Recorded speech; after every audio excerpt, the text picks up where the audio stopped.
Hello and welcome to the Quack and Smite League. I am joined by Jeering today. Jeering, how's it going? I'm doing fantastic. How are you, man? Not too bad, not too bad. Today we have the Emperors versus the King's Dukes. I'm really Uh, excited for this set. It's a big majors matchup. We've got a lot of talent across both boards here. I'm interested to see how this is going to go.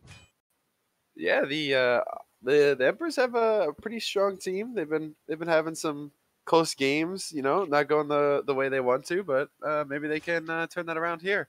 Dukes, I think they're number 2 right now. So we'll see how they perform.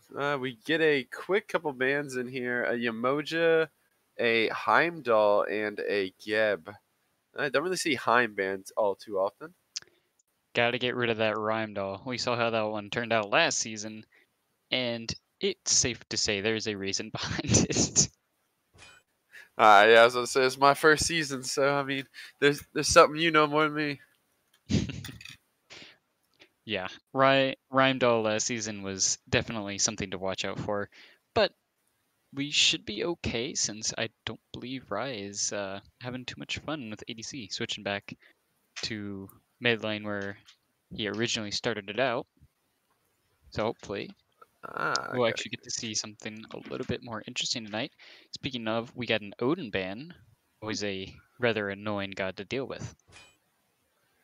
Yeah, that and a Cleo band too. Here, let's see what the Emperors banned last year. I mean, Geb's still open. They'll probably just ban that.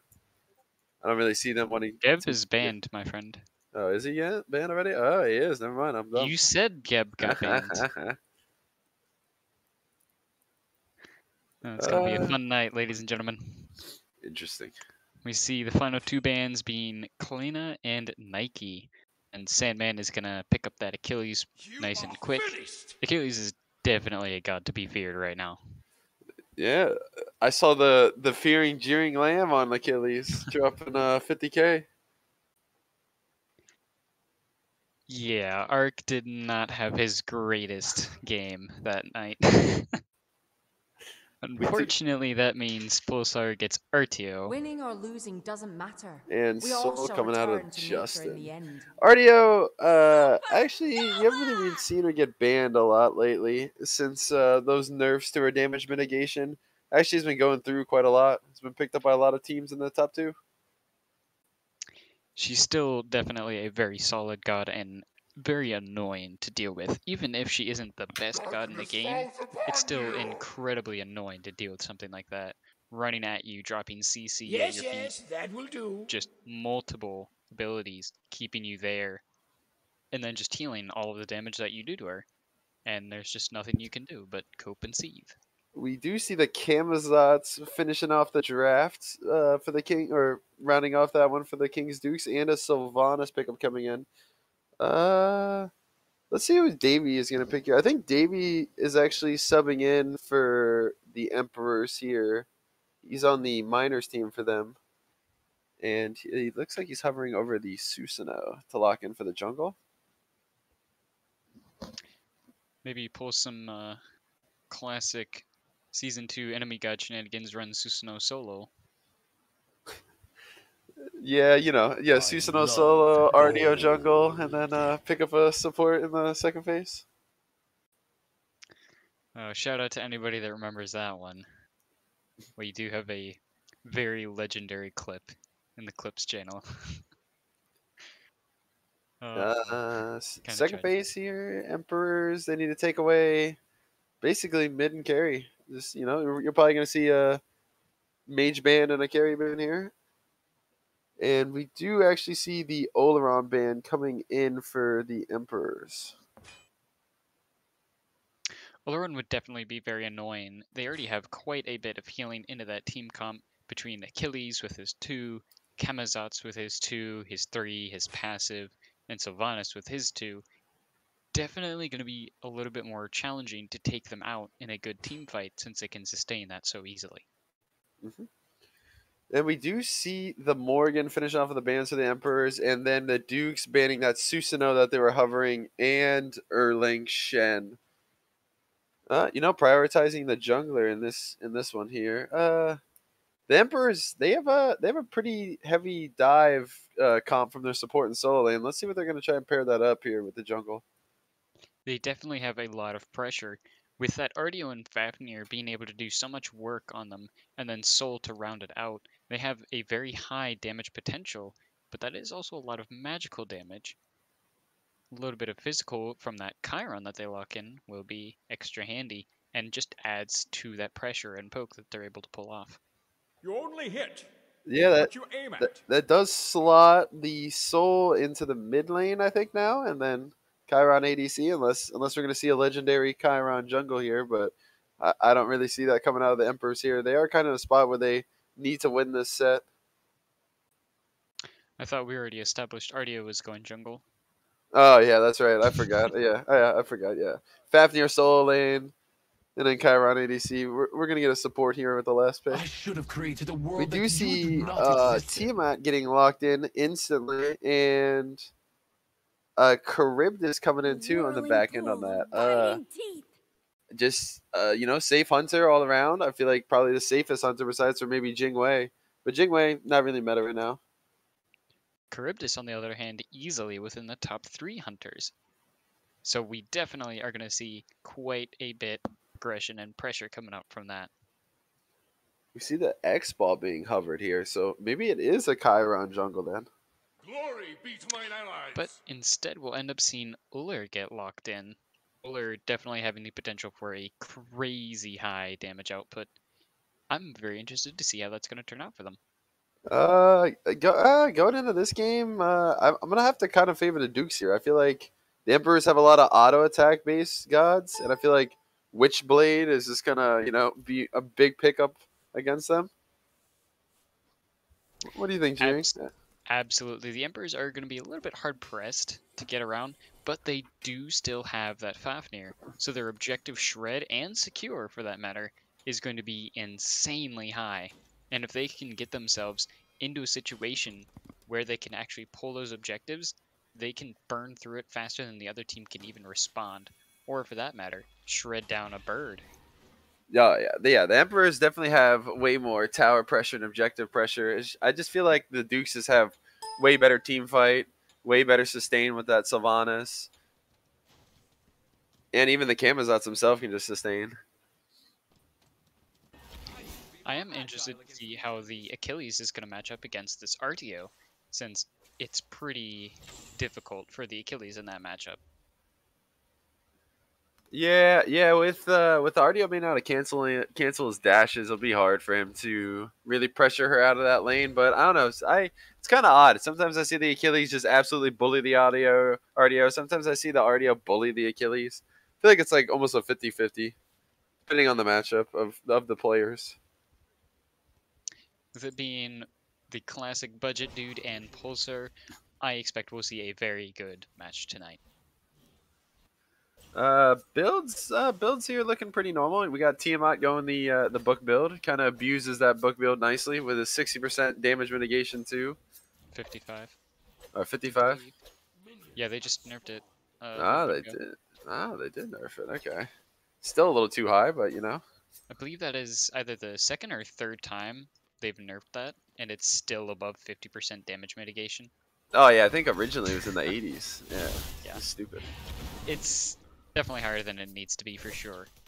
Oh yeah, but best part of the game, we get to watch people smack minions as they are going to meet here in almost in every lane very short. And we actually see the Sylvanas pick up the purple. You know, that's pretty normal.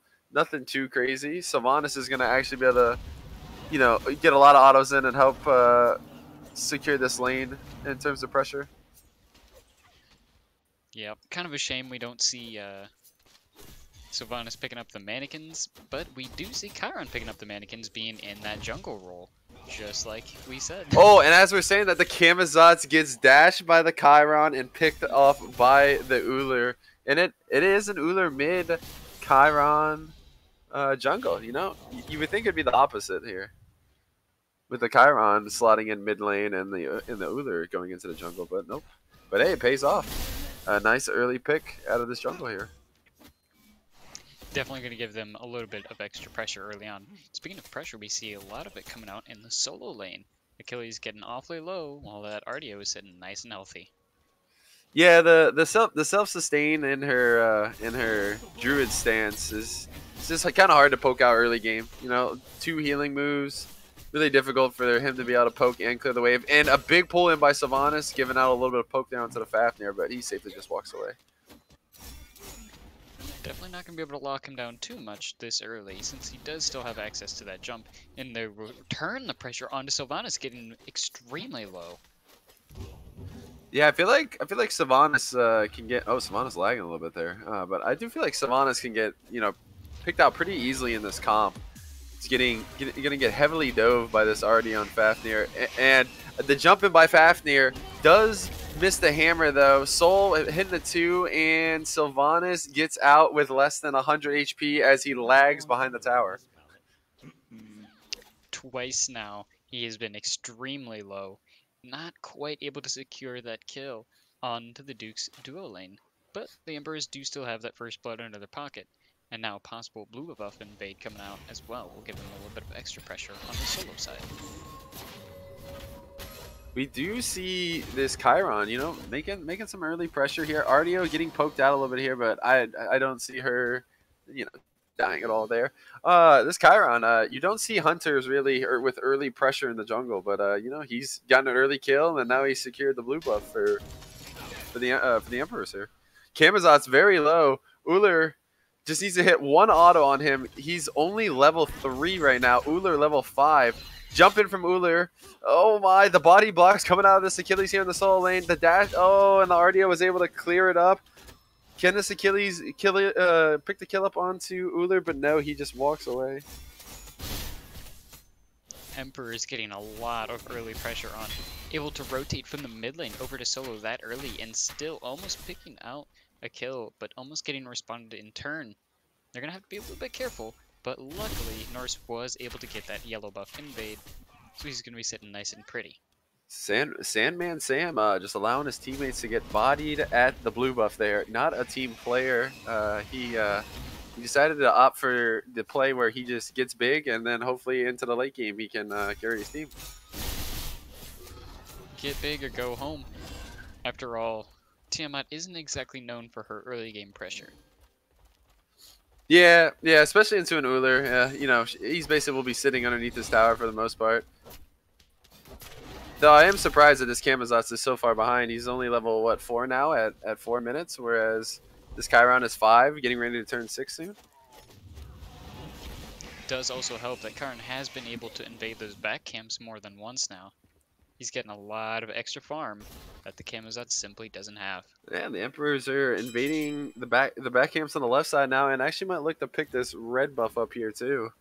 The King's Dukes are just kind of getting team rotated on right now. A lot of their back camps are just getting completely invaded, and there's not really much response coming out of them. Unfortunately, the Emperor is just steamrolling, as it were. They are Charybdis with the dash in onto the Chiron, knocking him up. Force the ult away as the Fafnir ult comes out too. Stun onto the Sylvanas, and he gets bursted down by Who's Davy on the Soul. And that's what I was talking about. You can just easily lock this Sylvanas down and just completely burst him and kill him. He isn't exactly the most mobile god, and I expect they will absolutely be taking advantage of that as much as physically possible. Yeah, who's Davey? Actually, a minors player coming up there and showing the majors who's boss. Picking up that kill. He wasn't exactly in the best of situation going into this, since he was facing down quite some competition, but he is not showing any fear in the slightest, and he is certainly taking charge of it. This Sylvanas is lagging like crazy. Look at him, jeez. Oh my just goodness. zooming, yeah. RDO in the solo lane actually getting poked out and is soloed by the Achilles. See, that's what I was talking about. Like, it's like a 50-50 every time with Achilles. And then the Chiron able to pick up the cleanup kill right there on the Achilles. But that's what I was saying. It's like 50-50 with these Achilles and RDO matchups. Where these Achilles sometimes will be able to kill the RDOs, even though RDO can really just lock them down and cripple his dash ability. And that's just the budget dude diff. The buggy dude. The budget dude strikes again. I actually heard he doesn't like being called budget dude, but I don't know. That's just me. I don't know. Giannis does it all the time, and he never. Yeah, but does Giannis anything like Giannis that, is a so- bully. Giannis is a bully though, so I mean that makes sense. I mean, we can't call it cyberbullying. He could just turn off the computer and stop listening. Very true, very true. RDO deciding not to eat that buff there to maybe give another one to this lagging Sylvanas, who's almost clipped into the wall there, but is now backing. Soul out pressuring this Krivdis as she should do. Krivdis, I feel like should have a lot of pressure, but normally for some reason sits underneath their towers, kind of farm to late. Kama forced to ult away. Chiron dashing in on the back end, ulting. He just needs to hit one of them and does. Cleans up the kill. Norse does onto Blitzkov, and now they invade again. Give some more spoils to the kill that they were able to pick up there and clean up the purple buff. This Camazotz is having a hard time into this Chiron. Definitely not having the best matchup of his life. He is now 0-3, and that will leave the Emperors to free cast on this Gold Fury. They are trying to pick up this Gold Fury here, and they are able to secure it with the ult coming out of the Soul. Ullr does jump in, but safely runs away as he sees Sandman Sam coming around the corner on that Tiamat. Emperors are looking good here. Emperors there, yeah. That was a huge pickup for them. With it being not even 8 minutes in and they're able to secure that Gold Fury, that is going to be a huge boost to their gold coffers. Look at that. They're already almost 4,000 gold ahead. Yeah, 4,000 gold and 2k XP. I feel like a large majority of this is coming out of the mid and jungle roles here. You know, jungler down 2 levels and mid is now down a level. All that early farming out of this team out here, but it has not been paying off for him. These rotations out of Ullr is resulting in, you know, camps being stolen and kills. The mid is a little bit even, but I'm looking at the ADC. Who's Davey going up against Cousin Eddie? Another Miners player. I think Davey has made a statement on who the better player is here. Oh, the ult coming out of the kill. He's forced to run away. Dash in by the Chiron. Is able to hit his... Oh, does he have his confirm? He's forced the ult to pick up this kill, but misses both, and RDO cleans it up. Camazotz blinking in and hitting his 2. His... I don't know if the Camazotz jumping in, but missing. Ult coming out of the Camazotz. Bats out of hell. Is able to hit all 3 onto Norse, but it just does not do enough damage. Norse getting poked out by the tower there. Fafnir jumping in. They're trying to confirm this kill into 3-on-1, but are unable to, and Camazotz walk away. That was kind of sloppy there. That is an extremely low HP Camazotz. Barely getting out. That healing showing a really big effect for him right there. Yeah, and I just realized RDO Aegis. I guess he really doesn't want to get executed by this Achilles and get ulted by this Camazotz, but you normally don't see Aegis in the soul lane. Yeah, definitely not something you're gonna see very often. If it was something like a Tsukiyomi solo, okay, you might see that. But on an RDO? Come on. It's kind of odd, but I mean, I guess he just wants to stay alive and not really lose the lane. Though he is winning the lane right now in terms of levels.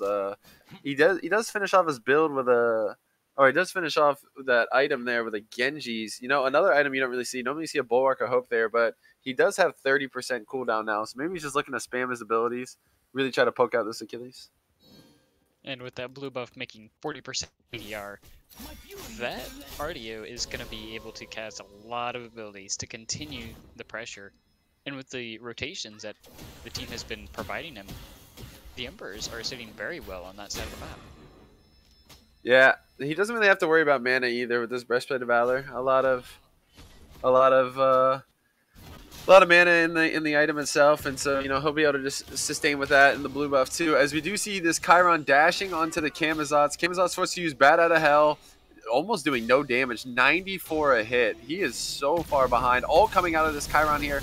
He does hit all 3, but gets picked up by Buggy Dude.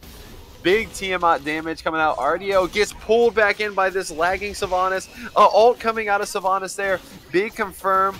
The cripple coming out of RDO. I don't see her being able to get out of this. Knock up from the Tiamat.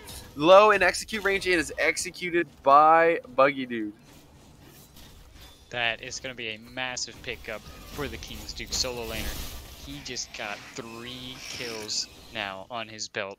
He was at 1 before this, and he has all 3 of his team's kills. He's definitely going to be sitting nice and pretty in this matchup. For how big that Chiron was early, I mean, he seems to be falling behind in terms of the rest of the team.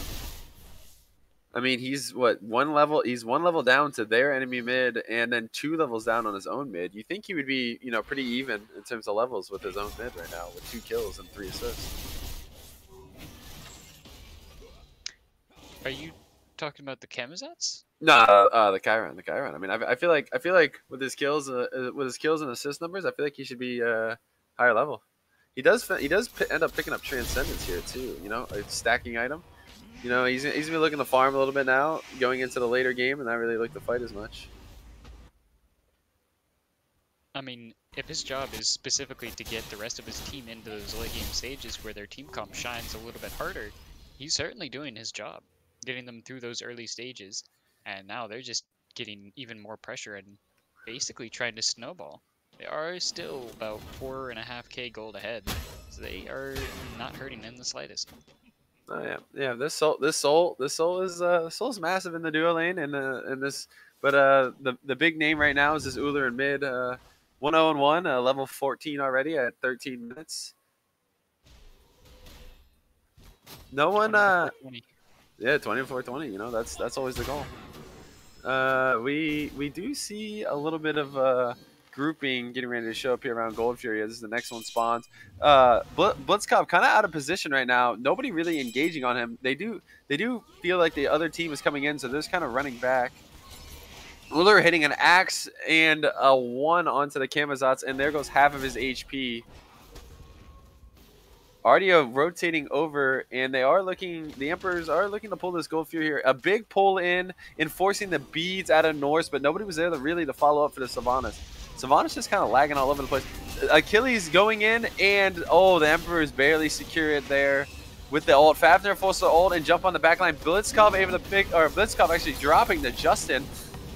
RDO dashing in, really locking down this Tiamat and this Charybdis here. Ult coming out of the Charybdis to CC, but he is going to fall too.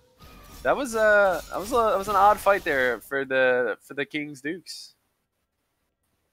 They tried to step up and try and defend that Gold Fury, but unfortunately, the fight did not quite go their way. First, Camazats falling in the backline, then Achilles falling down to that Centurion on the Chiron, and unfortunately, Rylan and Cousin Eddie both fell as they were trying to get out. Definitely not the most ideal situation for them to find themselves in, but the Emperors are more than content with that. Not only did they secure that Primal Fury, they now picked out 4 members of the King's Dukes for 0 deaths. Yeah, they're probably gonna just run over and pull fire. I mean, it should be pretty free. They know Sandman Sam was around the Gold Fury side and had to run back to the tier 2, so this should be a pretty free fire for them. Though right now I do not know if the game is just paused or if the streaming has frozen or the recast is frozen on this game. It looks more like a pause, but I don't see the full stasis mode that we would see otherwise. Yeah, it might be a pause. Well, okay, yeah, and it is confirmed as a pause. So once this pause is over, we will be back. So, Jing, what do you think in these first couple of minutes here, coming out of the Emperors? So far, the Emperors have had a, let's say, interesting draft. But I will admit, full credit to them, they are not only making it work, they are starting a little bit of their own little snowball in this game 1 so far. The Emperors versus the King's Dukes, and Emperors are just starting to run away. They're pulling Fire Giant at 14.5 minutes in, and it's already half HP. Yeah, and this is that crazy burn we're talking about with this basically 3 hunter comp that they have. You know, Soul, Chiron, and Uller are going to be able to burst this down. I really think it's crazy though that this Chiron is out leveling and just really like out performing this Camazotz right now. You would think with the self healing and his ultimate, he'd easily just be able to lock down this Chiron and kill him. Unfortunately, that is not the case. He got picked out for first blood early on in the game, and tragically, the Chiron, Norris has just continued to keep him down ever since, and he's not really able to find that golden time for him to shine. Blitzkov just not getting the right opportunity to jump in and be the hero that his team needs. Yeah, his backcamps have been getting stolen a lot from him too. This Chiron has really been taking that lead and showing it elsewhere on the map too. Not just trying to run down other lanes and kill him. You know, slowly stealing red buffs and backcamps from him. You know, putting him even further behind. We do see on this soul though some early anti-heal coming in for the Sylvanas in the Camazotz. Divine Ruin pick up. You know, it got a 20 power buff. What do you think of this item? You think it's really good now? It's definitely a lot stronger than it used to be, and considering it's now 110 magical power, it's hitting really hard, and to anybody who has healing, it really shuts them out. The Emperor's easily able to pick up that tier 2 tower. They're running down tier 2 towers at 16 minutes. Got the tier 2 in mid. Now they're going to look to group onto this right side of the map here and take the tier 1 and tier 2. They do poke out a Blitzkov there on the Camazotz. Fafnir jumping in, missing the hammer though, and he's safely getting out. This Camazotz, anytime this Ulu sees him, hitting him with an axe, wanting him, and doing over half of his HP.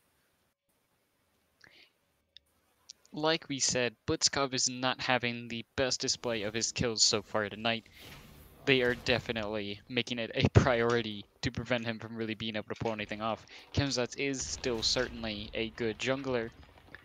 Unfortunately, in this case, there's just not a whole lot he's able to do with it. Yeah, I mean, they're 6K down in gold. They're probably like 3-4K down on XP here. I mean, I as long as the Emperors don't really throw a fight here, I feel like actually they're 6K down in XP and 10K gold down or 10K down in gold here. I feel like as long as the Emperors don't really throw a fight here, it's this game is almost theirs to lose at this point. It really is. They've secured pretty much all of the objectives that they possibly could. The only thing that they didn't end up getting was Fire Giant side Scorpion. But even then, that objective isn't the biggest thing on the map when they've already gotten Pyromancer and the Fire Giant. Yeah, and they've gotten both Gold Furies too. Normal Gold and the Primal. This is also true, and they are more in the driver's seat than ever before. They're able to just continue running it down. They've got both the mid and solo side towers already gone. The only thing remaining is the duo side tier 2. But with 3 ADC type gods on their side, that tower is not going to be lasting very long at all. And Blitzkov actually getting caught out a little bit here in the mid lane as Norse is coming in behind him. I don't know if he sees him actually right now, but I feel like he should be able to safely get away with his ult and his jump available. Norse chasing him down though, not allowing him back. Norse actually ults, hits the first one, but unable to hit the other two, and then he gets the free ability and the bat out of hell coming out. Camazotz just forced to run away. Not going to be able to do any damage really at all to Norse here. 3 levels down. He's just going to get bursted if he tries to go in. Norse still looking for this kill. He should have his dash up here in a couple seconds with 30% cooldown underneath his belt. He might actually be able to kill Blitzkov, but gives up the kill on him and just kind of walks away. Looks to invade his speed buff. Meanwhile, on the other side, Emperors took that tier 2 tower and are grouping around gold, and they are able to secure the Oni Fury.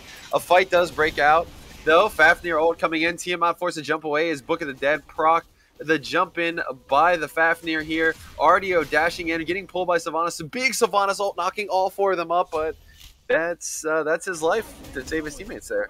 What a play by the support. This Chiron actually still chasing Blitzkov on the back end, but out of position, and is probably going to fall here to Buggy Dude. And now, as I say that, this Achilles is going to get traded out by Justin. That's a free Phoenix. King's Duke's definitely doing a little bit better in this fight, trading out 2 for 1, rather than what we saw in the last fight where they ended up going 4-0.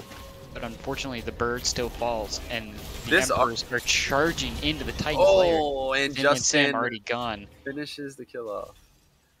That actually might be. Never mind. After Sylvanas got up, I thought maybe they could end it, but once we're seeing him up, they're just going to look to take this mid Phoenix here and then maybe look to play and back off and then play for the right. We do have to see an Aegis out of the Soul and this Vaporate backing off as the big Sylvanas pull came out on her. Justin again getting free. Oh, Justin with a double kill. They're able to just get free ability cast with this Ardio and Uller combo in the mid and solo lane here. Uller jumping in, and they're just going to instantly clean up this Sylvanas again. Sylvanas spawns, Sylvanas dies, and with a minion wave in there, I think they're just going to easily be able to end this game, and game one goes to the Emperors. The Emperors hitting a very large statement in this game number 1 against the King's Dukes. They certainly came out swinging and played lights out. They secured this game at 20.5 minutes, 16-4. Quite a considerable lead under their belts. There is no question that they came to win. Yeah, that was surprising. I mean, 3 Hunter comp, you think early game they're gonna lose. They gotta get their builds online, start the show, but Norse came out and just absolutely dominated out of the jungle. And then that in turn let Justin be able to just kind of free do whatever he wants. And then into the late game, Uller with a lot of lockdown, a lot of CC out of this RDO, and Fafnir was just able to burst people down and kill them. As we saw there in the mid lane, absolutely bursted down the Charybdis and I think Blitzkov there, killing both of them instantly. Yeah, Justin was absolutely a problem for them to deal with. He made more than a statement. He chose Oler mid and absolutely fragged out 8-0-4. Certainly a force to be reckoned with. Norse only being 3-2-7, but still having the top damage for his team. He made absolutely no room for the other team to do anything anywhere across the map. Yeah, that was a good game out of both of them. They were able to steal away a lot of farm, and then that transitions over to the O teammates, and easy win for them. We're gonna go on to a quick intermission, and we'll come back to you with game 2 of the Dukes versus Emperors.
Hello and welcome back to game number 2 between the Emperors versus the King Dukes. Going into game 2 here. Game 1, a little bit of a surprise there. The Emperors really just able to completely dominate them from start to finish. There was no real signs that the Emperors were ever in danger of losing that game. Neb, can you turn the your stream on? It was most definitely a powerful statement from the Emperors in game number 1, but we'll see if the King's Dukes can turn it around for the rest of the set. We are loading up into picks and bans here. It's going to take a couple seconds here, but and there you go. We're actually in now, and we do see a Nike ult instantly coming out of the Emperors. Don't want to give that to the Dukes, and we do see the Dukes instantly ban Yamojo away. The Emperors actually getting the first pick here, meaning that the Dukes opted for the second pick over the first pick. Normally, some teams like to go second pick. I'm more of a first pick type of person. What are you, Jung? Are you a first pick or a second pick? I feel like it also depends on the state that your team is in, because depending on who you're working with, you could just prefer a second pick team. Whereas other times you just want to lock in that one god that you know will work out for your team and just stick with first. Yeah. I mean, maybe if you want, maybe you want the two decent, like an Achilles combined with like a Kamazats or something like that. So you go second. But I feel like right now there's like 4 or 5 good gods that you can really lock in that first spot comfortable. And we do see the Charybdis band coming out and a Geb band out of the Dukes. And the Emperors are gonna round it off with an Artio band. They actually I don't know. The Emperors probably could have just not opted to ban that and actually first picked it and forced the Dukes to ban either Cleo or the Artio, but they decided to opt for the Artio ban themselves. Or they could just be playing for the Odin and didn't want to leave that possibility of them having that That is ordeal. true. That is true. And the Cleo is banned, and now Odin is open. We'll see if they end up picking him up, though. He may not necessarily be the number 1 god in lane per se, but when it comes to team fights, his solo potential is definitely up there. And there's pretty good reason why he's in the top 3. Odin insta-locked the second we say that out of the Emperors here. And then Sandman Sam hovering that Achilles again. Probably going to lock it in. Achilles, Odin, both probably top 2, 3 soul laners right now. Maybe those two. And then, I don't know. I feel with the recent nerfs to Artio, maybe Mulan might be a little higher now. Yeah, Mulan top 3 feels. And then we see a Xing Tian pickup out of Clay City and Pulse going with a Soul pickup again here for the Emperors. Xing Tian here, if they decide to go for that heavy auto attack comp, Xing Tian is really good into to Hunters. His one is kind of anti-Hunter, makes him do a lot less damage, and so they need to be careful here not to go Uller Chiron again here. This Xing Tian is going to have a big effect on them. Certainly not going to stop them from picking up the Soul, though. That worked out extremely well for him last game. Although the only problem is Davey is going to have to pull that out again. And unfortunately, it's back to Clay City rather than Cousin Eddie. So it's not that minor sub that it was last time. Yeah, that is true. And the support role there.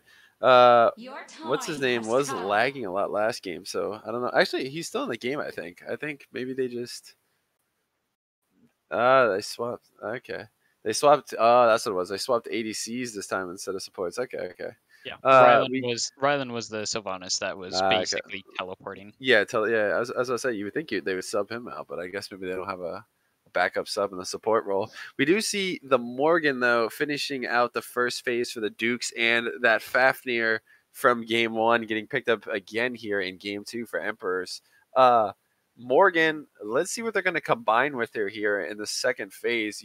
Morgan combined with a lot of these high pressure assassins can just do crazy, crazy things. And I do love that they ban out that Hun bots. Just taking that away from the Morgan is going to be huge, especially considering they do also have Jing Chen to double up on that beads bait ult. So anything with all that extra CC that could really turn the tide of a team fight, like a Hun bots, is absolutely going to be a big pickup for them. Yeah, and we do see that Heimdall getting banned again out of the Dukes. They really don't want to go up against Heimdall here. I mean, I do like the Hunbats ban. I just feel like there's just so much that works with the Morgan. So it's like you can ban a couple things here and there, but they're gonna get something. They're gonna get something in that's just gonna be annoying and just tough to deal with.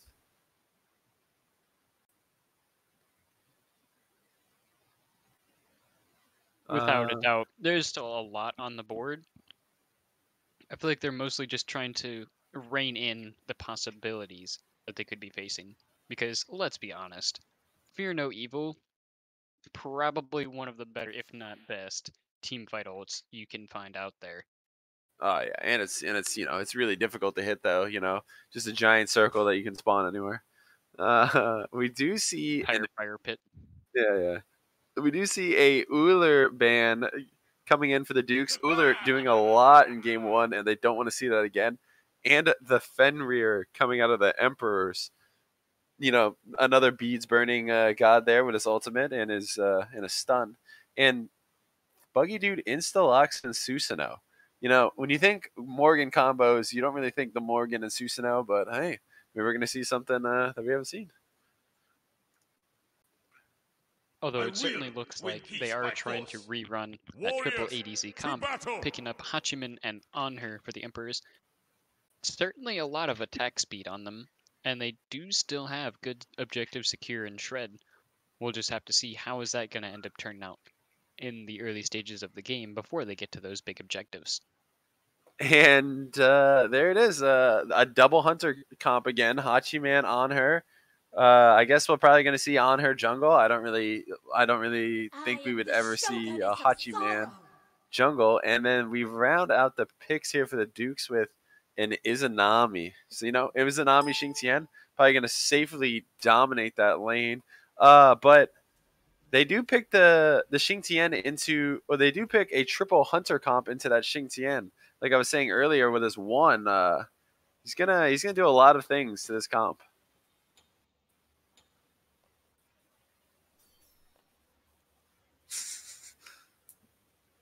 Loading into the game here.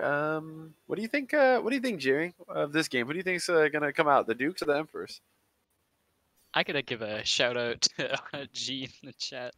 Good old Ben saying, can't wait to see the Emperors win this set after a dominant game one performance. Oh yeah, there's no way they lose this set, right?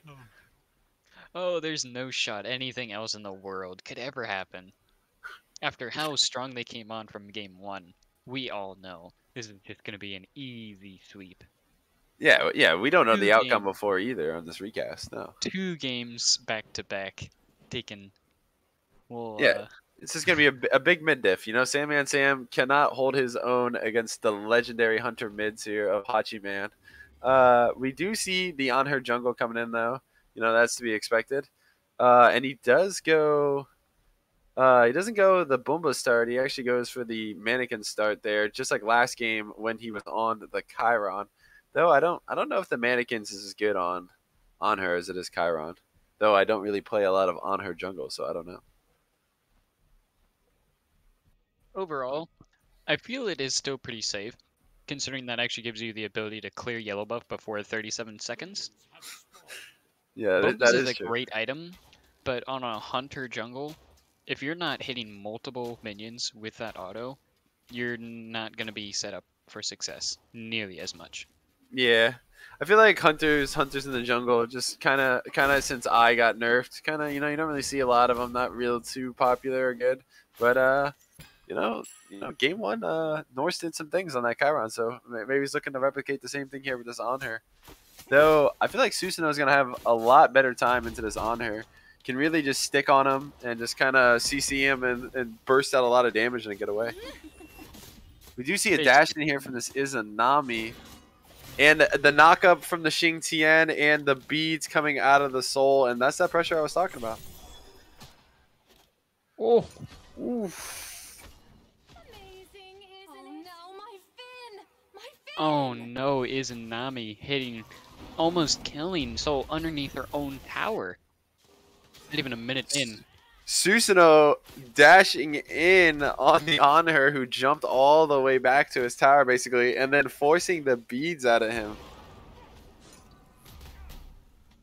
Definitely a much bigger start from the Dukes in this game, number 2.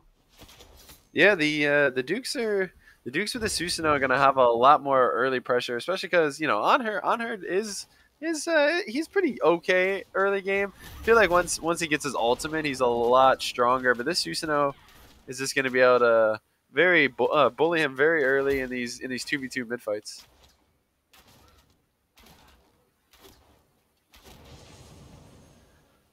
Well, we do see some grouping here around these left mids. The Morgan might have stolen one of those. Soul and Izanami. Oh, we do see a dash in from Susanoo. A jumping by on her with the pillar and cleans it up with the mannequin.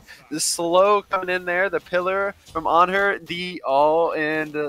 Justin is able to pick up the kill onto Susanoo there with his war flag. That Heavenly Banner drew up and down from the sky, gets that double kill, and subsequently burst blood for the Emperors once again. A huge pickup for their mid lane. Double Hunter comp. I don't know how it keeps working for them, but it does. And they are looking here to invade this purple 4-man invade. They do though see it. Izanami does catch on the jump in by on her and the pillar into the wall, and down goes Clay City. Clay City saw the on her low HP, tried to him and kill him there, and then paid the price as on her jumps in, pillars her into the wall, and then the rest of the team eradicates her.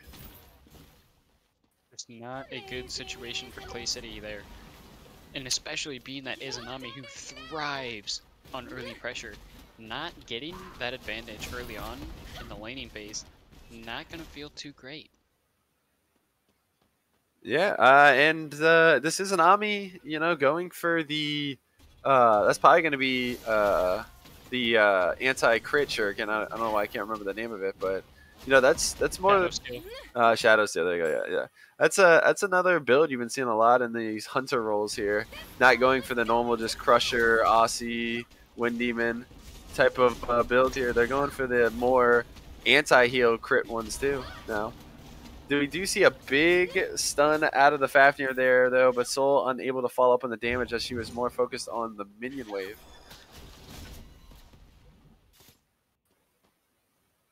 And as this separates away, we do see we see some poking coming out here. I feel like we do see a big ult coming in out of Justin there. Beats the stun and dashes and kills Sandman Sam. Justin said, Sandman Sam, the league might not be free, but you are free, sir. Oh, that is a... We do see a gank coming in there. Soul forced the ult and just evaporate away. This should be a free kill coming in here.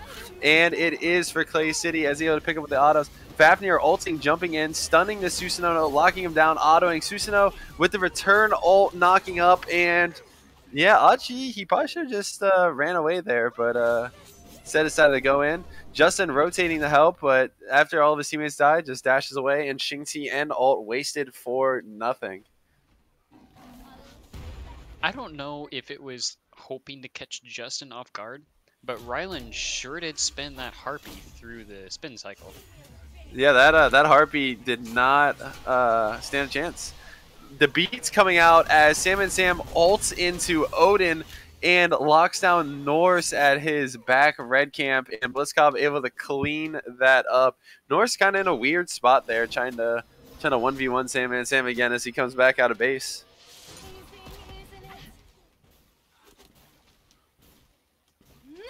Overall, the King's Dukes are doing a phenomenal job this game, number 2. they're already 3 and 4, much closer than they were in game number 1. Yeah, I mean, I thought, you know, Emperor's got a big 3-0 lead to start that game off there. I honestly thought they were just going to run it down again, but, you know, here comes the Kings, slowly fighting back in. And now they're basically even. Soul, I don't know if her mouse there just went AWOL, but she threw her 2 into a wall and did absolutely nothing. That stellar burst, not exactly impressing. Wasn't quite that On moment the to mark, shine yeah. for that number star. Justin Hachiman mid. You don't really see that all too much. Hachiman, normally in the ADC role because he's way more of a safer god. So, you know, mid lane, you have a lot of guardians around you, assassins around you. So you want more, you know, high pressure, high damage, maybe hunters in the mid lane like a Neath or an Uller. But opposite of the Hachiman, trying to stay safe in the mid lane this game instead of trying to just deal an absurd amount of damage on the Uller. I mean, to be fair, Justin is 3-0-1. Yeah, I mean, yeah, he is still showing off. Yeah, I honestly don't know how they're doing this. Every game, we do see Odin getting knocked up there by the Susanoo. Achilles ulting away instead of opting to ult in, as he probably saw the teammates rotating for the Emperors. And yeah, Odin just pops a free Nike shield almost there on every 8 seconds. You know, nice character, not busted. Completely fair. Completely fair, if you ask me. Soul rounding off the Bancrofts here and is actually has a Gilded Arrow. Going to pick up a lot of extra gold here on minions and camps as the blue team looks to strip away the Oracles and the Gold Scorpion.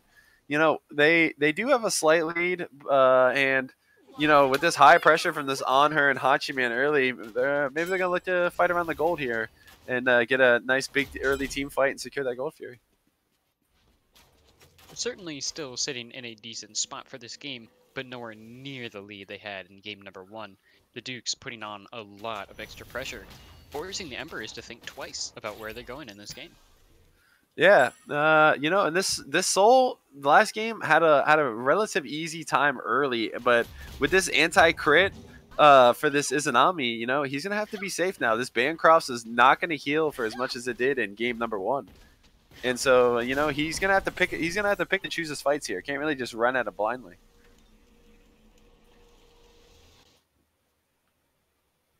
Or especially, just Izanami having crit at all. If you get that RNG diff early on, that entire fight is just thrown away. Oh yeah, the Wind Demon crits, then also giving you random pen. We do see a Blinken from Blitzkov, but On Her knocks him away. And an ult coming out On Her. Oh, the Fafnir stun into the On Her ult as he is able to secure every single tick of that ultimate, completely annihilating that Susanoo. On the back end, though, Sandman Sam ulting into Susanoo, forcing the Fafnir ult to come out.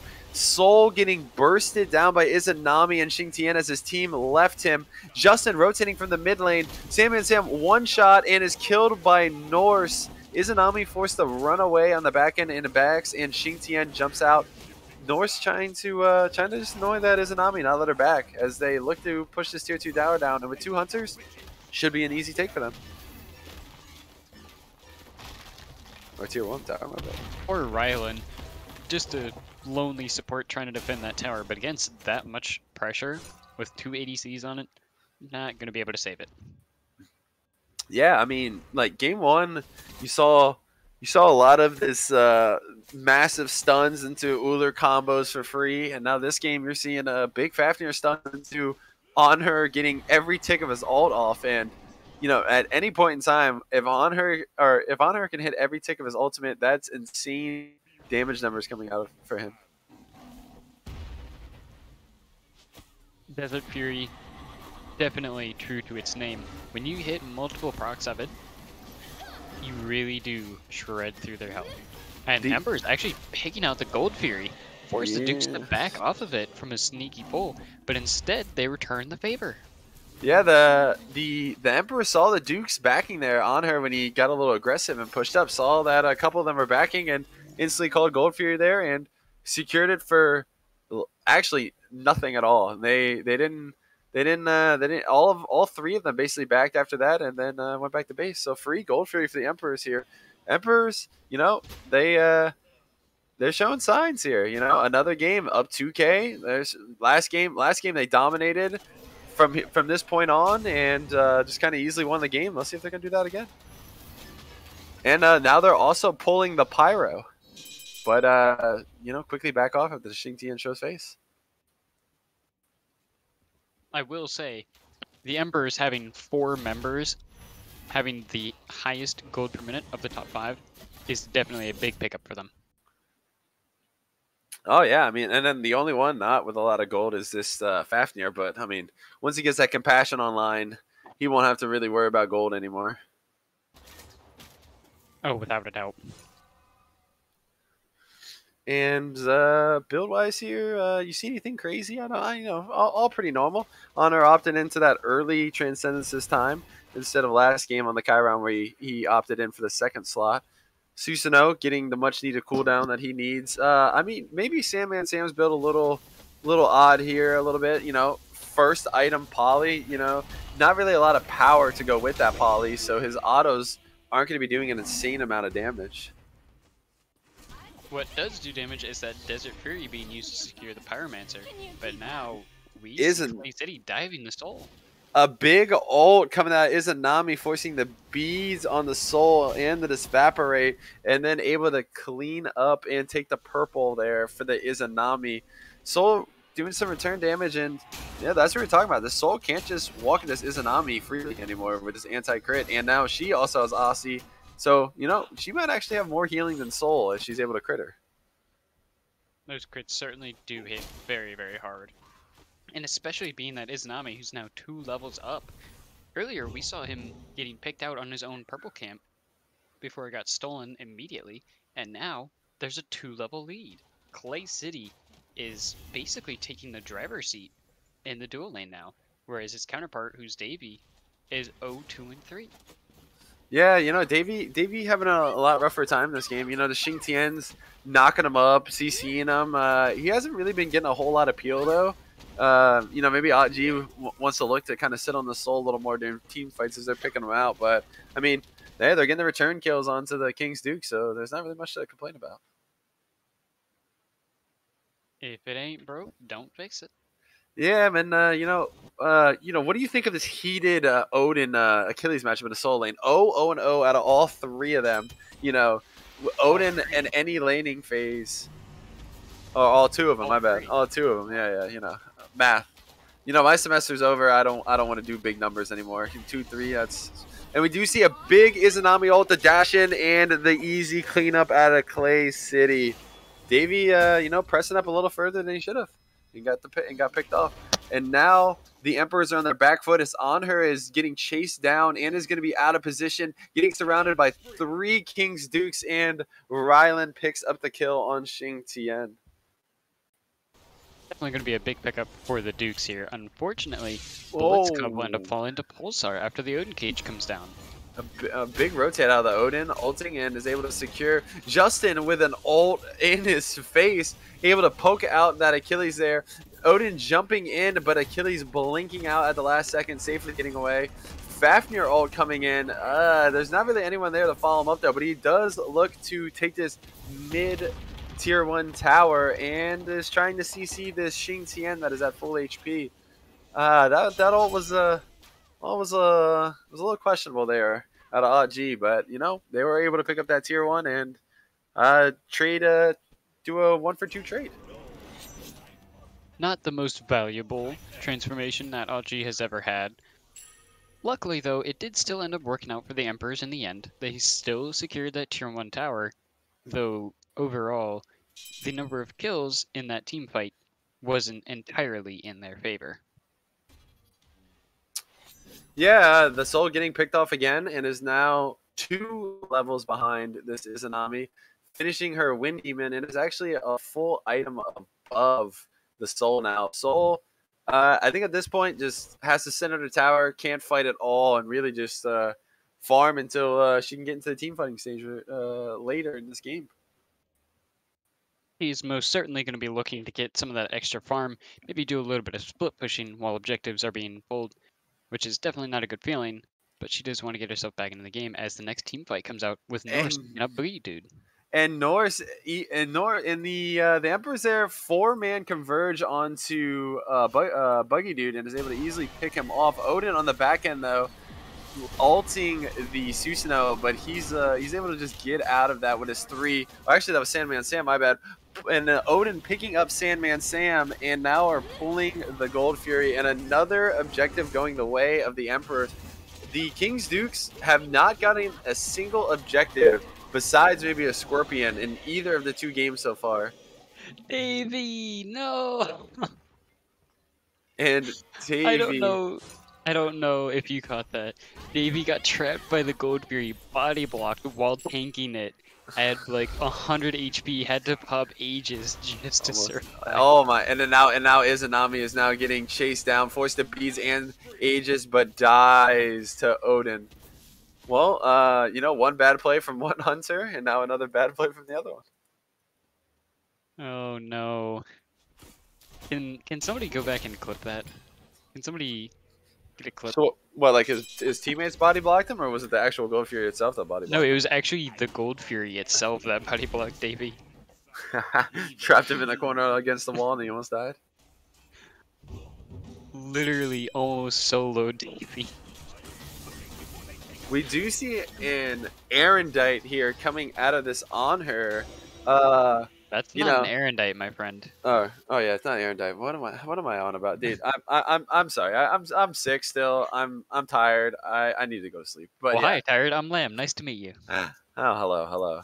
Yeah, we know what item that actually is going to be. But we do see Odin picking up the Achilles there at the fire giant area. Odin, he's starting to take that lead there. 4-0-0, 2-level lead over the Achilles. Odin, just unkillable. Those free shields for absolutely nothing, just absolutely dumb and broken. But we're not gonna patch that high res. No, we should not nerf that at all. I wonder if they're gonna nerf that Erendite on the on her jungle. Fail not coming out of the on her there. A great item on hunters. Gives 40 power, 20% crit, and a lot of cooldown. That combined with the transcendence, this on her is almost at 40% cooldown. Gonna be able to spam those abilities out a lot more. Though Erendite on hunters, that would be an interesting item. And we do see them pick up Fire Giant here. Frenzy getting popped. They're just looking to burst it down, and the King's Duke steal it with the Susanoo ult. The Soul did not time her ultimate well and gives it up. And then Sandman Sam completely annihilates Davey there as Norse picks up Clay City on the back end. But Buggy Dude killing Justin. This team fight is just all over the place. Blitzkov looking to kind of go around the backside there. Sandman Sam picks up Ot G, and now Odin is going to fall here any second as 4 members of the King's Dukes remain. And that is a triple kill for Sandman Sam. Earlier in the game, he was not doing too hot, but now he's just picked up 3 kills in a row for his team after they were able to secure that Fire Giant. Yeah, that's that Morgan, right? No matter how far she is behind, can just ult into someone who's doing better than her and do insane amount of damage. And especially considering not only did they steal the Fire Giant away from the Emperors, but they traded 1 for 4. Yeah, and now the now the Kings, who are down a fair bit, a couple K, I think, like 3-4K, are now narrow that lead down to 1,000, basically on the dot, like 1,100 about. And, they're slowly starting to make the comeback to King's Dukes here. The King's Dukes are certainly not willing to go down after that game number 1. Here in game number 2, they have certainly showed that they're not going to be taking no for an answer. Yeah, the Emperors, that was kind of an odd call there. All 5 members were up for the King Dukes. All 5 members were up for the Emperors. Maybe they should have just looked to pull it and then maybe try and get a fight as they were so far ahead. But instead opted to just 50-50 that Fire Giant and then lost the fight and the fire because of that. The King's Dukes weren't quite close enough for that to be a full team fight before it was dropped. But Blitzkov just sneaking around the back, throwing out that big, massive storm, just knocking them up and securing the Fire Giant in the process. It was just perfectly placed in time to just ruin the Emperor's dreams. Yeah, and this item on Odin here, he does end up going for a third item shield there. Why can't I remember the name again? Mantle of Discord? Yeah, Mantle Discord. There we go. Again, I'm just drawing blanks all day today. Mantle Discord. You don't really see that in the solo laners, but this Odin was so far ahead that he actually opts for that. Does give some good protections, 60 of both, and it does give you 10% cooldown, but mainly you buy it for that nice passive proc that it has when you drop below, I think it's 30% HP, yeah? Yeah, I think so. And now the King Duke's on the front end as Blitzkov again just kind of goes around the backside, pulls Davy in and kills them. Davy, you know, just really trying to run away at all during all these fights, but Susanoo able to track her down. Budget dude on the other side there, forcing the beads out of the Hachiman and falls and down falls Pulse on the back end as they escape with 3. Unfortunately, that is still 2 down. They didn't get Gold Fury either, and it will end up going the way of the King's Dukes, able to secure it, not before dropping it just a little bit prematurely, though. Some some great coordination on display right there. Yeah, the Kings Dukes with the Susanoo flanking around the backside is just really throwing the Empress for a loop. Davy's just been really on the back foot this entire game, and the Susanoo keeps flanking around on the backside and just getting free, easy picks off on him.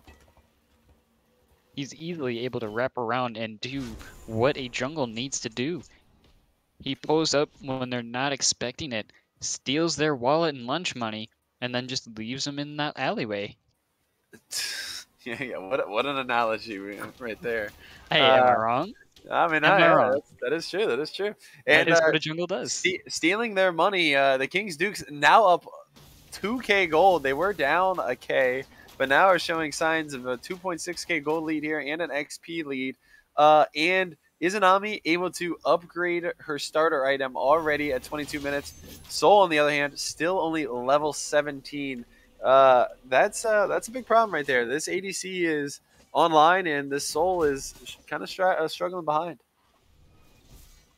Definitely not the most ideal situation for the Emperors. The King's Duke's able to just pick up that sneaky Pyromancer. They were finally able to secure it up. Definitely going to be a good feeling for them. Yeah, the Kings Dukes not getting a single objective in game 1, and then not getting any objectives either up until about the last like 7-8 minutes. But now, after that, they were able to pick up the Fire Giant, Gold Fury, and now Pyromancer. And now they're looking to not take their foot off the gas here and just kind of run this Emperors down as they're lacking in levels and gold. They are certainly going to be in a much better position. The King's Dukes bringing it to even kills 12 and 12 at 24 minutes into this game number 2. Fire Giant is now respawned, and it is absolutely going to be a very big target for both teams. Yeah, I don't really know though if the Emperors can really try and defend this. I mean, their ADC's down, even their support. I feel like at this point their support is just free pickings if he gets caught out. I feel like they might just want to give this up or look for 1 or 2 picks and then run away, and then you know, just play for the late game, try to get the Soul online and get her to full build. It will certainly be a little bit helpful if they are able to get that extra farm. But unfortunately, the King's Dukes are definitely going to be pressing this Fire Giant really hard. They're throwing out the pings, telling Davey, we need you over here, not farming on this one. This could be the most important Fire Giant of this game. As the King's Dukes are able to secure this. They are picking up. It's under a quarter HP now. And finally, the Emperors are looking, but the King's Dukes safely pick it up. No real, you know, signs of the Emperors looking to steal it. And now they're just going to run the Emperors down. And this was the problem that I was saying. The Emperors just kind of out of position here. Just getting ran down. Sam able to pick up Davey on the backside again. and Odin killing Blitzkov. Sam and Sam now able also to pick up G, and this Hachi Man will probably fall very shortly here. Ult coming out of him, but Xing Tian able to keep up with him, on her, throwing out his 2, but missing, and throwing out the pillar for the slow, and both are able to get away. At the end of the day, it's a 2-for-1 trade. Kings Dukes only losing 1, but still getting the Fire Giant. They're definitely going to be in a good spot after that big Fire Giant pull. They're now running down the solo side Phoenix. A good blink in from Odin, but unfortunately he just gets burned out. My, yeah. Forced the No more beads. Forced the beads instantly. Almost hit that 30% threshold too, proccing his Mantle of Discord, but you know, able to jump back out. But yeah, that's what I was talking about. This Soul again, just no backline peel for her, and just instantly gets bursted. And there's the Mantle of Discord proc now. Odin not having any more safe ways of peeling these people off here for the next about like 60 seconds or 80 seconds here, I think, on that Mantle.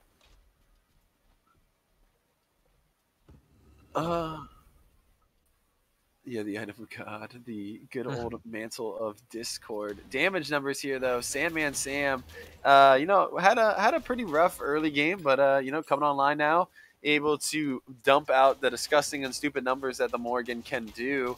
And the top 3 spots though, all by the King's Dukes, and that kind of makes sense. And Sandman Sam able to kill Norse, ulting again into the Susanoo, and they pick up Davy here. That was kind of throw there by the Emperors. They outpositioned themselves on the right side of the map there and got caught out. And now the King's Dukes can kind of just really take this Phoenix, this mid-tier 2, and probably another Phoenix off of that. I dare say a little bit of a war dip there. They weren't able to see that coming, and unfortunately the Kings Dukes capitalized. We did watch Boogie Dude go for the Fatal Strike, but only catching Disapparate instead. But they still got the kill regardless, and it's now down 2 people for this mid lane siege. And now they're running down this mid Phoenix here as Odin gets ulted by Xing Tian. The ult from the Izanami, but his shield saves him. Dash in by Izanami, and that should be the pickup for Clay City on the Odin there. Mid Phoenix does fall, and with that Fafnir ult coming out too, they might just be able to end this game here, but they're not going to test their luck as Anhur does spawn, and they just back off. 2 Phoenixes for basically the price of nothing. Definitely sitting in the driver's seat of this game. The Kings Dukes taking game number 2 by storm. They had a little bit of trouble early on, but now they have found their groove and are going to be tearing down that Primal Fury. This looks like game 1 for the Emperors here. But game 2 now for the Kings Dukes, you know. Game 1, Emperors have this massive over 10k gold lead, like 15k XP lead, and now that's what the Dukes are showing here in game 2 after they were able to steal that Fire Giant away. One big play like that can literally shift the momentum of the game, and now the Emperors just trying to pick up any scraps they can in the jungle, as the Kings Dukes, being absolute madmen, only left them with 1 Harpy. What an assholes. What a group of assholes. Oh, sorry, I didn't mean to curse there. Wow. This is supposed to be PG-13. Wow. I know. I'm a bad person. And I know. Terrible. got PVM over here from season 3. Somebody come issue the fines. Get me out. I'm done. Sub me out. Sub me out. This Soul 07 and 5 doesn't even have her starter item upgraded. Doesn't even have her last item finished. Is opting to go in for some Obsidian Pen there. 20% penetration. Just trying to deal as much damage as she can before, you know, inevitably she gets ganked on the backline again by a Susanoo. Blitzkov bringing it in like a blitzkrieg, absolutely showing force. The rain is just pouring down on the Emperor's backline tonight. He is leaving no room for negotiation. And especially with Boogie Dude being such a menacing presence on that Achilles, it makes it very difficult for them to really turn their attention fully to either side. The Emperors are going to have to figure out what they're going to do, though, as the Fire Giant is spawning once more. Yeah, the Emperors have this problem where both their and support want to dive their back line, but this Soul is not able to peel for herself as a blink in and an ult coming from this Odin as he's trying to lock down Sandman Sam. Oh, he does ult into Susanoo, is going to be able to peel for himself. Meanwhile, Izanami dashes in on the Soul. Clay City able to pick up Justin, and oh my, the cameraman screwed me over there. Clay City kills Aji, but the split pushing scumbag Susanoo cleans the game up there, and the Kings Dukes take game number 2. What a way to end the game number 2. Oh my goodness. Not only did we see Hunter go full PBM, but we saw a Susanoo split push to end the game while they're fighting over EFG. What in Yeah, the world just happened? and Emperor's lost a 4v5 team fight there. Oh no. Losing a 4v5 team fight and then the split push coming out of the Susanoo there. I mean, what? I mean, man of the match there. I think that has to go Sandman Sam. Early was kind of getting bodied by Justin, but then late game just kind of kept ulting into Susanoo and basically doing Blitzkov's job, but better. I gotta nominate Norse for picking up that Erendite on the Hunter jungle, pulling out his hacks, you know, He's just people just aren't ready for that tech yet. Noise didn't want to bring it out, so that's why he decided to stem into the fail not there. But maybe next time we'll opt for that item instead. But that does conclude game number 2. We're gonna take a quick break again, and we will see you for the third and final match of the Emperors versus the Kings Dukes.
And welcome back to the third and final game between the Emperors and the Kings Dukes. Jerry, what were your thoughts on that game number 2? We saw the Emperors and the King's Dukes locked in a very exciting battle. Game 1 being rather decisive and quite the bold statement for the Emperors, but the King's Dukes coming back in game number 2, making a statement of their own. They didn't have the best early game, but by the time it came mid-game, they certainly turned it around more than enough to take the lead and ended up winning it all in game number 2. So now we have to go to a game number 3 to decide who will be the ultimate victors of this set. Yeah, the Emperors were looking really good early on, and then I feel like after that Fire Giant, they kind of just threw the entire game. After that, Dukes looked back and just kind of ran it down their throat. Going into the picks and bans here, though, we do see the Emoja again getting banned by the Dukes, and followed up with a Geb, while the Emperors are insta-banning that Nike every single time. They definitely don't want to deal with it. They are banning out that Morgan, though. Not looking to deal with that or the Odin. And they do pick up, or they do ban the Artio there as the final ban, and the Dukes end up picking, or my bad, sorry, Odin and coming in for the Emperors to finish those banning phases off, and then the Dukes insta lock in the Achilles. Cleo still open. You would think maybe the Dukes want that, but maybe Buskov does not like playing that god. I mean, regardless, Achilles is without a doubt one of the better solo laners, and I don't think there's anything wrong with Achilles once again. Oh yeah, Boogie Dude's no. been doing really well on it so far. I see no reason to change that up. Yeah. Achilles has or Buggy Dude has been showing some work on that Achilles here. Soul coming out again for the Emperors here. I think Davey, that's just kind of a comfort pick for him right now. He doesn't want to go anything that's not real too safe. Just kind of wants to kind of doesn't want to be the reason for losing these games. And we also see a Milan getting picked up here in the solo lane. Milan and Achilles. I don't really know who wins that one. Your chances to win the fight I have think diminished. it's Achilles. Personally, I Yeah. just think it's Achilles. Yeah, maybe. I feel like if Milan can get that early pressure, maybe, but I feel like that's the hardest part is Milan just- getting that early pressure. Personally, in my experience, I just see, especially Boogie Dude, he's going to be able to get to that wave slightly before that Mulan, meaning that wave pressure is just going to come in really handy. And Achilles, who has wave pressure, is definitely not something to take lightly. No, yeah, basically unbeatable. And then we do see the Xingtian again coming out for the Dukes and Clicity on Charybdis, not opting for the Izanami that he did so well on last game, and instead picks up the safe Charybdis god. I don't think there's anything wrong with picking up Cryptus, especially because we do see some people opt to run it in the mid lane, so it does have kind of flex potential there. Plus, Cryptus is just one of the better, if not best, hunters in the game. Oh yeah, she's definitely like top 3, 4, but you really don't see her getting banned all too much. And G locking in Giannis here. Giannis, with the way the mid meta shifted with book build and all that, you don't really see a lot of Giannis anymore. His damage numbers already aren't that really high, so book build isn't all too good on him. So his playtime, I feel like, has just really been falling off. He is still certainly a safe god, and there isn't really anything wrong with him. It's mostly just not benefiting from meta builds quite as much as other gods do.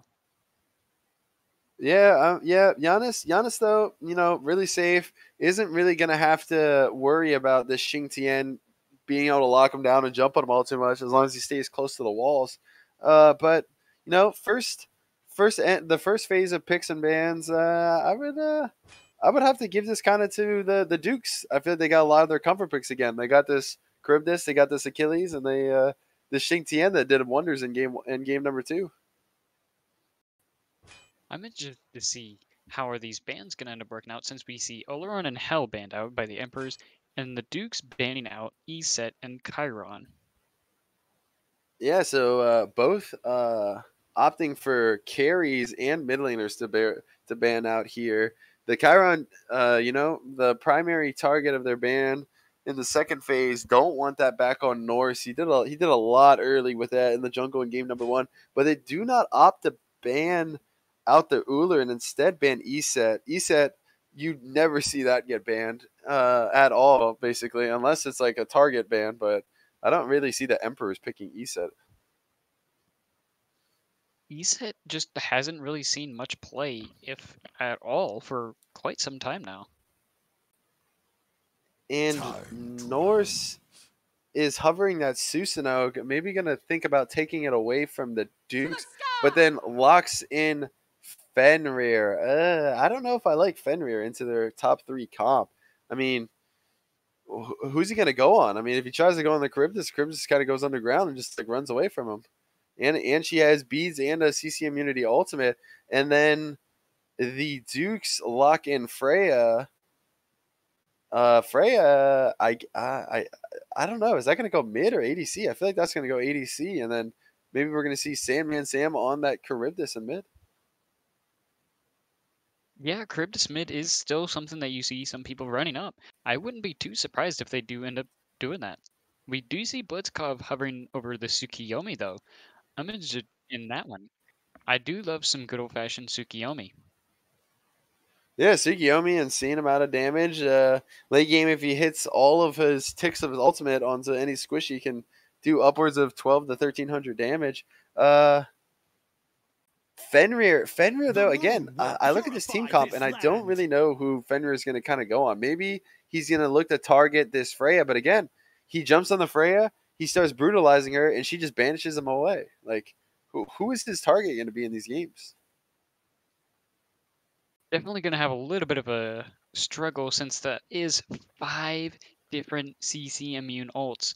Every single member can get out of that Ragnarok. Definitely not going to be Norse's best game here. The Fenrir may not be quite what they're looking for, but they do have quite a bit of early pressure and aggression, so we'll see how can that match up to the other team. Me booty is the best booty. And the Emperors right now are hovering over this Ganesha. Wouldn't be a bad pick, but then right as I say that, switch and lock in the Sobek. Again, I kind of like that Sobek pickup actually. You know, Tsukiyomi on the back line, you can disrupt his why can't I think his stun. Yeah. I honestly no clue the names of any abilities. Don't read the names of their abilities. I just kind of call them as what I see them when they cast them. But yeah, I like the Sobek though. Can kind of keep his backline safe and disrupt a lot of the abilities that the Dukes want to kind of dish out here. I did really like the Ganesh though. I think that would have gone extremely well as well. Oh yeah, that really can't shut down that Tsukiyomi. Ganesh and the Tsukiyomi, I feel like Tsukiyomi just can't play the game. Just silences him, and then he's forced to just kind of sit there while the team just destroys him. He just watches as they run away from him, and he's just unable to play. Going into this game though, I don't know. After the Emperors kind of threw that game too, you know, had the lead for most part of that game, and then ended up throwing that Fire Giant, losing. I don't know how their mental is, and for that, I'm gonna have to side with the King's Dukes on this one. Yeah, definitely not a great feeling for the Emperors after that game number 2, but we'll see if they still have enough in them to make it happen. They've certainly showed, especially from game number 1, that they have the skill to pull it off. They just need the execution in this one. And I think being game number 3, the pressure is on from the Dukes. They're really looking for that reverse 2-0. The Emperors are going to be hard-pressed to really show exactly what they're capable of. Yeah, and the King's Dukes actually still have a chance to be the number 1 seed. If they actually win this game, and then I think if the Frost Wolves lose out, I think they actually have a chance of taking the number 1 seed, but I could be wrong on that one. as you do see the Achilles blinking to beat this Mulan to level 2, and there's that pressure that you were talking about, Jeering, and now this Achilles is just going to run this Mulan down and almost kills her at 44 seconds at the start of the game. That is a lot of early pressure. Just like I thought, once that Achilles gets that early pressure onto that Milan, it can be a very dangerous situation for him to try and catch back up. Yeah, I mean the blink tech also there just made it so he hit it even earlier, and we do see the Fenrir jump in on this Charybdis going underground, just and look, he can't brutalize, and a big portal out of Giannis, forcing the beads out of Tsukiyomi, and then the 2 follow-up damage there. But yeah, that's what I was saying. Like Fenrir jumps in, stuns, Charybdis goes underground, and then what does he do? He can't brutalize her. Another big portal out of Giannis, but unable to hit the 2 onto her. And, that's a little bit of poke. Definitely going to be a good setup for the Giannis, though. Charybdis not having access to that beads anymore, and a beautiful pluck from Sobek in the dual lane. A big pluck out of Sobek. Pressure. Body blocking that Freya, but is able to get out. Soul not doing a lot of damage early game, as instead of going for the mannequin, she opts again for the what is that? What I can think of the Gilded name. Arrow. Gilded Arrow. Yeah, you go. See, like terrible with names. I was gonna call it Ornate Arrow, but that's one of its upgraded forms. Mm-hmm. But yeah, this Fenrir though, like honestly, who do you think he's gonna prioritize in this game? I think it could also be used to try and force the escape from Sandman Sam early as possible, so that the rest of his team can capitalize on him not having as much mobility. And especially this early aggression, as he's invading the red camp, ends up not quite able to secure it, but does force Sandman Sam to back up at half HP. What is that? What did it look like there, though, that Sandman Sam was invading their red by where that Fenrir came from? He came from their back left there, attacking him. Almost looked like Sandman Sam was solo invading as the mid. Maybe And as we do see the Mulan getting that blue buff invaded and stolen from her. And now Blitzkov stripping this Fenrir of all of his back camps. Definitely going to be a good pickup for Blitzkov here. Taking away that from Norse is really going to put the pressure on him, and he's going to be a little bit more hard-pressed to really do what it is he wants to do. Fenrir not having any early pressure is going to be detrimental to his team. Yeah, Fenrir's also, I think Fenrir this game should just, he is going for probably what looks to be a Jotuns, but maybe he just wants to go more tankier build, as now Fenrir kind of out of position here. Blink coming out from the Achilles, ult out of the Charybdis, and Buggy Dude with a nice rotation there, able to clean it up, and a surrender vote gets thrown in by the Emperors there, and I think that's what I was talking about with the mental. It seems like they might be a little angry after that game too. And I might have just saw a meditation coming out of that Xing Tian there in the duo lane, and yeah, he did. He had to burn that meditation to heal that Freya back up. Definitely not going to be a bad pickup, since Freya's early game, not exactly top of the line early game there. Yeah, her early game very bad. I feel like that's why you literally don't see her getting played at all. Like, her early game is absolutely abysmal, easily gankable. Once her ultimate's down, you can just kind of run at her and kill her. Late game though, those damage numbers are insane and are kind of on par with a lot of the other magical carries like Soul and maybe and definitely Kronos. Kronos might actually be the worst kind of those three. Never mind. Soul Freya is actually definitely the worst. Freya is the most inconsistent, if you ask me. Yeah, Freya is one of those, if you just let her get the late game, she dominates. If you don't and you do what you're supposed to do against her, she's just absolutely useless. Kind of like we saw not too deep into that weird Season 7 meta, where we just saw Freya in every single lobby.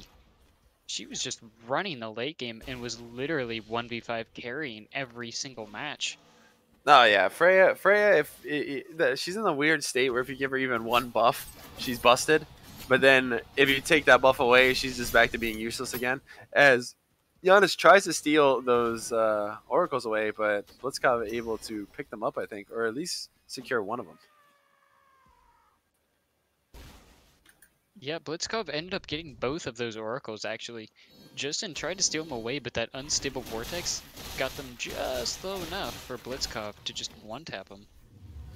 And you know, with this Charybdis mid, we do see the Sobek, instead of opting for that Gauntlet of Thieves, quickly rush into a solve there for some physical protection and aura, as he's gonna be, be in this mid lane here for this 3v3 fighting. You know, that solve might do wonders. Keep this Giannis and jungler alive. As I say that, Giannis forced the bead. Xingtian blocking the portal, and Sam secures the kill on Justin. Huge pickup for the Kings of Dukes. That was some brilliant early pressure coming out. Fenrir jumping in, getting the ultimate out of Sam. Xingtian ult, just kind of pushing him away, and now they're just poking down the Sobek. And actually, Fenrir forces the ult just to run away on the backside. Buggy Dude picking up Mulan as she was looking to invade that blue buff along with Blitzkov there. But again, there it is. Fenrir jumps in. Oh, Soul and Freya having a heated matchup. Two magical ADCs over here, both 1 HP. Ultimates coming out of both of them. But this Soul is just going to be able to heal up. A big Giannis ult coming in. Oh, and it just misses. Oh. That was a fraction of an inch from taking Clay City out, Barracuda style, just from downtown. Oh no, this Vaporate coming out of this Soul here early, and now that's going to be a free kill for Blitzkov. And there it is again, the Xingtian just knocking her up first in this forcing that this Vaporate out, and then just free damage coming in onto her afterwards. And now the King's Dukes are pulling this goal square. You know, I thought of a joke, but it's something that I don't know if I can say on cast. Well, you don't want to pull a me, so maybe we just don't say it. I'll have to wait until after cast to say that one. Yeah. You know, in the postcast talk, we can talk about it. We do see a blink in here from this Fenrir as he knows the Charybdis 3 is down. The stun onto her, beads coming out and cleans it up. Sobek pluck coming in. 3, but oh my, the Xingtian body blocks and Charybdis ults to get out. Blitzkov rotating over. Giannis, no beads. Xingtian ult coming in, doing a lot of damage. Blitzkov able to clean up Justin there and actually takes the portal with that Sobek as he goes through it and forcing the ult out of Sobek just to be able to stay alive. Brilliant piercing moonlight. Not only did it take down Justin, it was safe enough that even if he did get through that portal at the last second, he would still travel through with him and pick him up anyways, and then was able to trace Aji through that portal as well and forced him to pop alert in the waters just to get away. Yeah, this Tsukiyomi is a very good pickup into this Giannis. Giannis uses those portals very consistently to get in, get out, and with the Tsukiyomi ult, he just can't do any of that. That Tsukiyomi will follow him no matter how far away he can get. Definitely a very good Tsukiyomi pickup. Really good into the Giannis. Yeah, the Giannis, he is going for that book build. I don't know. I'm not a big fan of the book build. Giannis already doesn't do an insane amount of damage, for a mage that is. And, with the book build, I just feel like it makes it even harder in that early game for him to be able to pump out numbers that are sufficient in team fights. We'll see how it ends up working out late game, because once he gets there, that Book of the Dead proc, giving him such a massive shield on a mage that's already so hard to kill, it could certainly turn the tide for him. We'll have to see in the late game, will it be enough to keep him in the fight long enough to make the difference? Yeah, I mean, though the Kings Dukes here are out to a pretty big early lead, 2K, or actually 4K gold lead, my bad. But Mulan forced to come out here as Blitzkov looks to dive her in her tier 1 tower. Giannis all coming in, hitting it, but there it is, not really doing a whole lot to this Achilles. Achilles blinks away, and everyone gets out. The 4-man rotate into the solo lane, and as we were saying that, Clay City, I think Solo's Davy there at the purple buff. I don't see how it couldn't be a solo kill. We saw everybody just drop ship into solo lane. Yeah, I mean the Emperors had to rotate there to kill the tower divers, but they just quickly turned around and ran away. I don't know. Oh, and we do see the Charybdis force the ult as Giannis and Sobek look to kill her in the mid lane there, but like again, like that's what I'm saying. This Charybdis is just not really in any fear at any time. Can just hold in beads and just go underground and just immune a lot of this damage out of the Emperor's team comp. Charybdis is definitely a very strong character for right now, and absolutely for a good reason. Killing spree. And Blitzkov kills Davey, I think, as he spawns and comes back to lane. Kind of mean there, you know, almost like it was bullying. Might need to report him. Yeah, ban Blitzkov here. I'm down for that, you know. Oh, we do see the beats coming out of Blitzkov. Sobek ulting a big 2 out of that Giannis there, though. And meditation for the Xingtian. Not going to kill Blitzkov, and the ult coming out. And Clay City rotates and picks up the kill. And now the beads coming out of Sandman Sam. Fenrir ult forcing those beads, and Fenrir's just going to have to run away. And there it is again. Fenrir jumps in, gets the beads, but then has to run and back. And then the next time it happens, Sandman Sam just ults. Unfortunately, not the greatest situation for him. His team isn't quite able to capitalize on. Giannis forced the ult out there as Clay City invading the red buff there with Xingtian, almost killing him, forcing the ult away. And I think are Giannis's beads down too? Yeah, they are down too. So beads and ultimate down now. He is going to be a target here in the next team fight.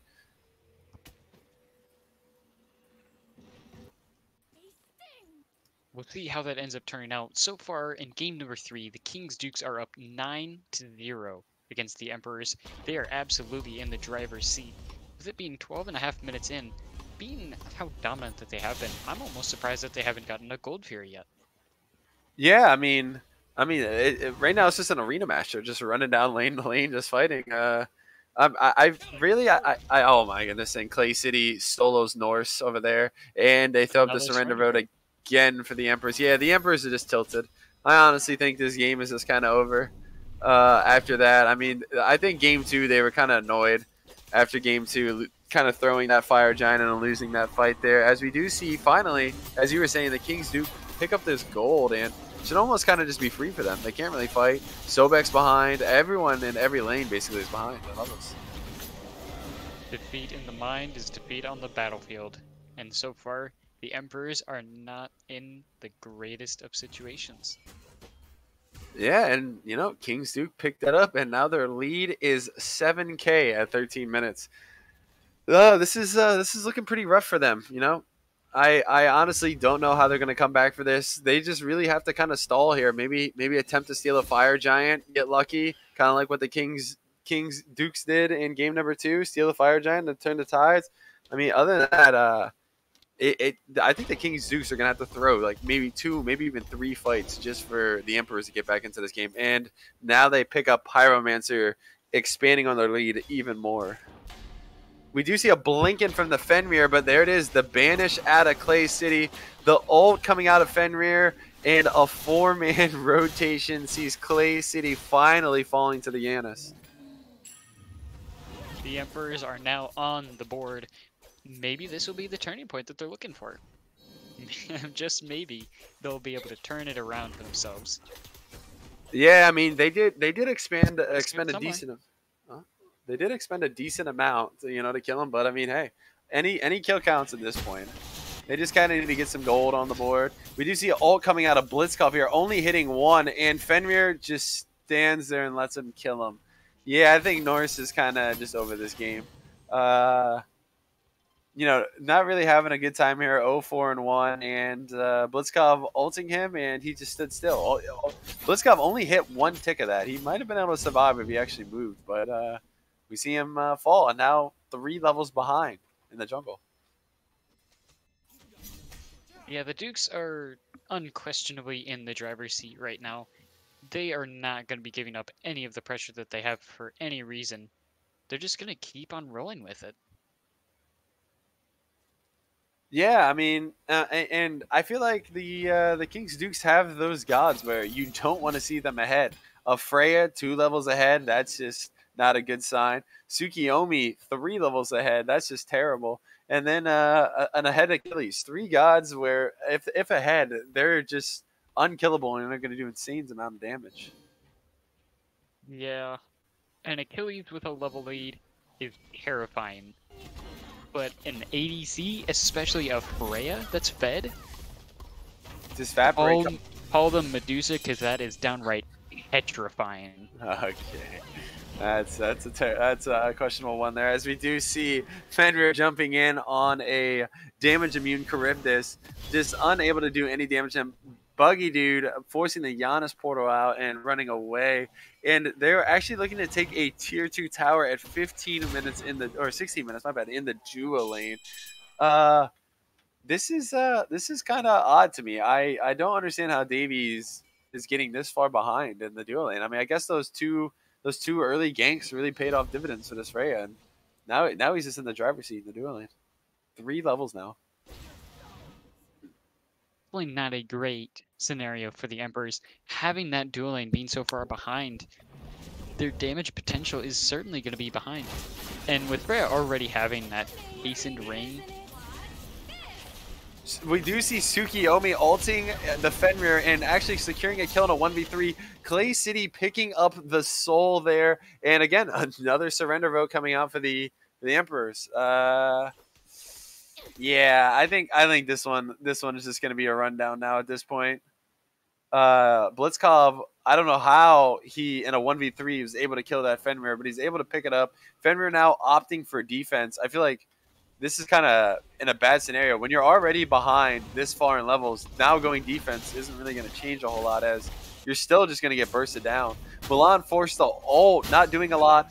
Buggy Dude does get him an execute range and picks up the kill. The rotation for the Giannis, but that two, what did that do? Like maybe 200 damage to him? The beats coming out, forcing that book proc, and now his book is down, and I think Buggy Dude just kind of laughed at him there now too. I mean, when you drop your entire kit, do not even 200 damage, and a single ability dealing half your HP bar. And yeah, that is your damage ability too. Yeah, that was, from Yeah. Boogie Dude's point of view, it was a laughable attempt to try and stop him. 3-level lead. Oh my! Everyone said let's all get 3-level leads at this point. 3-level lead out of the solo jungle and ADC right now, and actually the support too. The only one with not a massive lead is these mid laners. We do see a level 18 out of the Charybdis and 17 out of the Giannis. But yeah, that's what I was saying with that book build, right? Like, yeah, when he comes online, he like it's so hard to kill him as he can just kind of get away freely, but he hit that Achilles, and it almost looked like the Achilles healed on that too. He just popped his 2 and just kept on going. Yeah, and we do see the jump in here onto the Achilles doing almost negative damage, and then he's just forced to brutalize away. I just want to say the King Dukes here, they should just group up and just burn this fire. It doesn't matter if they have 5 people up. I feel like anytime a fight happens, they can just turn and just completely annihilate the Emperors here. Though they are biding their time as they just pick up the pyro, gonna clean up the farm on their back camps, maybe back by an item and then lick the bullfire. They're just expanding their lead even further. They're just able to keep it rolling. And so far, the King's Dukes have more than enough of a lead to make whatever statement they're trying to. Though they certainly need to find some Achilles heel. The Emperors just need to pull something together, as they're now jumping in for a team fight. Mulan caught out of position there, forced the ult, and Clay City ults and cleans up the kill. Fenrir actually also was caught out of position, forced to blink and then jump away, and now that's without a doubt a free fire giant as Sobek plucks Buggy Dude over there, but Buggy Dude just kind of running him down, zoning out the team, and Giannis was looking maybe to ult it and steal it, but decides not to and just runs away. Now the King Dukes are just gonna kind of just run down all these towers. I mean, I don't see the Emperor is able to defend any of these tier 2 towers at all. They should just kind of sit on their Phoenix line, and we see a 9-level difference there from the Achilles to the Sobek. Just a massive level lead. It's definitely a very scary situation, and having this double ADC with that Charybdis and Freya, they're going to be able to shred that bird. Blitzkov 1v2ing Davey. and the Fenrir as they decided to split push a tier 2, and then meanwhile the Kings Dukes taking the Phoenix, and now are probably going to end this game as they clean up Mulan and the support there. And that's game number 3. That one was odd to me. Game number 1 and 2 were very competitive, very close, and then game number 3 it just looked like the Emperors were done playing the game. The Emperors definitely lost the pressure, and the King's Duke picked it up and just ran away with it. They left absolutely no room for arguments, gave them no choice but to sit back and watch as the game crumbled around them. King's Dukes getting a very good showing for themselves. Yeah, big game out of Blitzkov there. Games 1 and 2, Blitzkov, kind of having a rough time. I mean, Kamizatz, he was behind the entire time. Susanoo wasn't really able to get a lot of damage in. It was mainly just Sandman Sam ulting into him doing a lot of the damage. But game 3, we do see a decent game out of him. 7-0-3 out of Blitzkov. But this Charybdis mid, I think, was the big story. Charybdis 4-0-2, not getting out a lot of damage and not really taking any on his end. I gotta give the shout out to the Achilles. Boogie Dude really putting up the numbers for himself. 10k damage above his opponent laner. He was an absolute menace for them to try and stop. Yeah, I mean that was that early pressure you were talking about. Achilles into Milan. I guess if you can quickly get that wave pressed underneath her tower, it's just kind of over for her in that laning phase. But yeah, that Fenrir pick though, I think I don't know. I just did not like that Fenrir pick. I would have liked to see something with a lot more burst, a lot more dive potential. Fenrir has good dive potential, but into a Charybdis, I just like, what do you do? May not be the number 1 pick for them, and unfortunately it did not end up working out. His Chiron jungle days have seen their end, and this time it just wasn't quite enough to get them back into the game.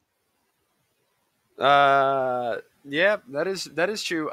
Fen actually was picked up before the Tsukiyomi, Justin, but that is true. I do agree with you on that one. He is a counter to him. But that will be it for game number 3 between the Kings Dukes and the Emperors. Kings Dukes taking this one 2-1. That is a beautiful pickup for the Dukes. But overall, one final question. Who would you say is the MVP of the full set? I'm gonna have to give I'll have to give it to Sandman Sam on this one. Game number 2, he had a crazy performance on that on the Morgan, and then game number 3 he was just pretty solid all around. I mean, Buggy Dude might have been a close second. Could have easily given it to him too, but I don't know. My pick is Sandman Sam. Can't argue with that logic. Definitely a balls to the walls play from him. All 3 games, he was certainly willing to show that he's not going to take no for an answer, as well as the rest of his team. Excellent job from both the Emperors in the game 1 and the King's Dukes from games 2 and 3. What a wonderful set. I'm so glad everybody could join us for tonight. Thank you all so much for coming out, and have yourselves a good one. Goodbye.